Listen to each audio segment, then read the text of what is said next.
Do you ever wonder why your sketch keeps moving around like crazy in Fusion? When it comes to sketches, there's a couple things that are happening on the sketch itself. There's what's called constraints. When I placed this rectangle, it added some constraints. Basically, these lines have to stay. This one is vertical, this is horizontal, and these are the same. Now, it will move around in space because I haven't put any dimensions on it, and it doesn't know how it relates to the origin. Those are the things you have to figure out: how it's constrained, how it's dimensioned, and is it somehow related to the origin, or at least dimension to the origin.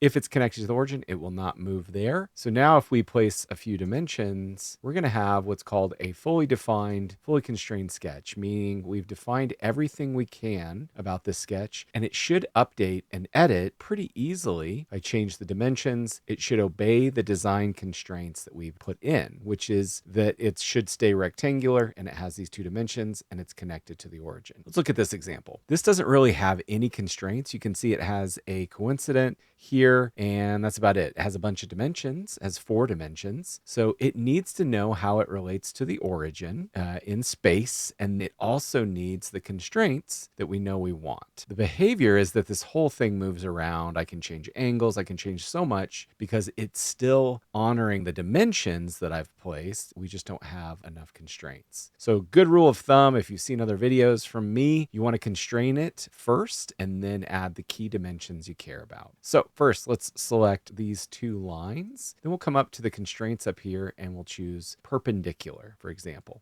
And then I want to connect the origin to this little corner point, or vice versa. I want to put the corner point on the origin. Great. So we're getting closer to being defined. I can either add dimensions to get this angle correct, or I could make this vertical. Let's say that vertical is actually okay with me. Then I'm basically fully defined. It turned all black. That's great. Now, one other thing, even though this is a rectangle, it has the constraints it needs, and it has some dimensions, we could connect it to the origin. That's not always what you want. So a few options here. You can simply dimension to the origin, but in this case, I'll need 2 different values. I need the horizontal distance from that point to the origin, and then this line maybe to this point, the vertical distance is what I need to define. So the point to the line, place it. It's now fully defined because our rectangle has a vertical distance to the origin and a horizontal from the origin to this corner. One tip I love to think about is the describe it method. If you were about to build this, how would you describe it to someone in words? So for example, if you said, I have a plate with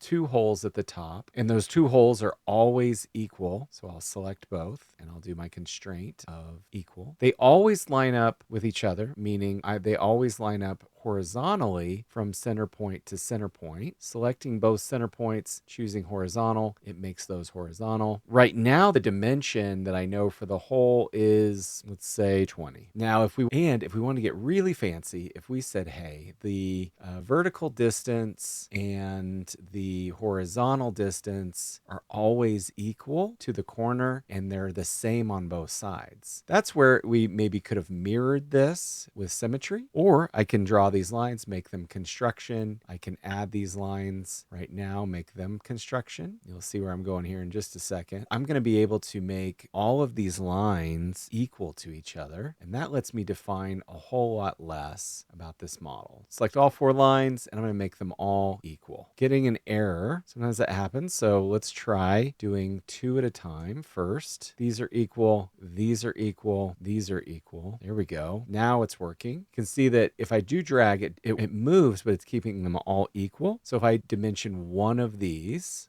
the whole thing is going to be driven off of these constraints. So the more constraints you use, the more intelligence and the less dimensions that you'll need. Hey, if you're new to Fusion, I've got a 47 beginners checklist for Fusion, those tips that everyone should know. I've got a cheat sheet for that and a bunch of others. It's all free over at my website. I'll link it in the description and here at the top. I'll see you guys in the next video.